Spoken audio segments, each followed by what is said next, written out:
Môre julle, terwyl ek gou ons nuwe handskaaf melk gee, wil ek net gou vir julle laat weet. Ons het sopas 'n oproep gekry dat ons moontlike leidraad het van ons gesteelde skape. So ek en my pa, as ek nou hier klaar melk gegee het, gaan ek gou klaarmaak en dan gaan ek saam met my pa ry om te gaan kyk of is dit wel ons skape. So ek sal julle op hoogte hou, maar fingers crossed is ons in. Julle wil julle net gou op hoogte hou. Ons het ons skape gekry. Ek het die polisie gebel. Ek wag net gou vir hulle om te kom.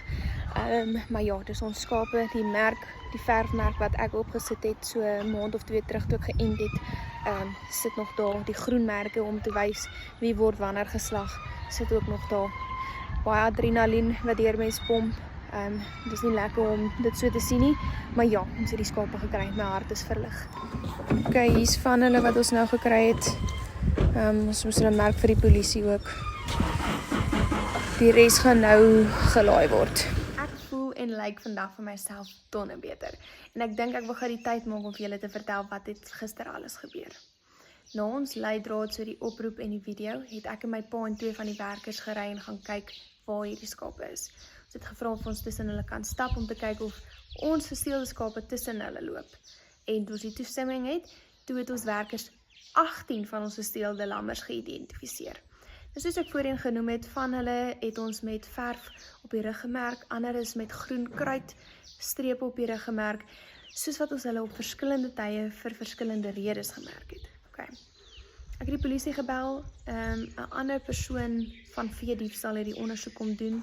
Ons het gewag vir die een wat die foto's kom neem het, want hy was eers besig by 'n ander toneel gewees. Maar na 'n lang dag, lank gewag, soos wat die proses aangegaan het, het ons baie stories gehoor, stories wat ons hare laat rys het. En ongelukkig kan ek nou nog nie veel van die persoon sê nie, omdat die saak nou ondersoek word en aan die gang is. Hoopelik kan ek wel eendag sy naam bekend maak, en hom bekend maak, laat die mense kan weet wie die skelm in ons area is, of een van die skelms. Want die boere in ons omgewing sal skrik as hulle weet hoeveel hy, waar ons die skape gekry het, van hulle plase, hulle diere en alles om hulle weet. Hy het goed vertel wat, dis skokkend, hy het ons goed vertel van ons plaas en ons diere en selfs geskiedenis van die familie wat ons laat skrik het.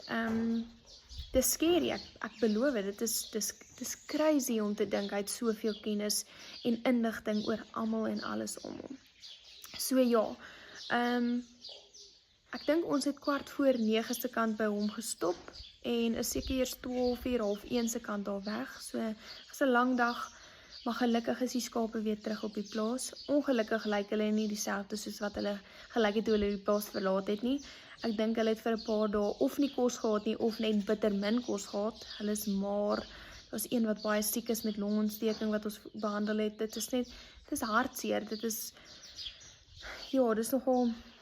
nogal baie hard op my hart. Dit klink funny. Maar ja, om te weet hoe ons na hulle kyk en hoe hulle nou lyk. Maar ons gaan hulle regkry.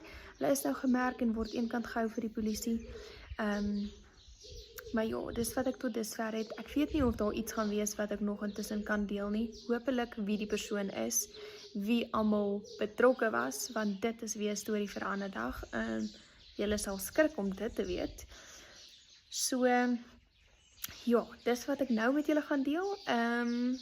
Verder hoop ek julle geniet julle vakansie, geniet die feestyd. Ek loer weer by julle in. Tot 'n volgende keer. Doodles.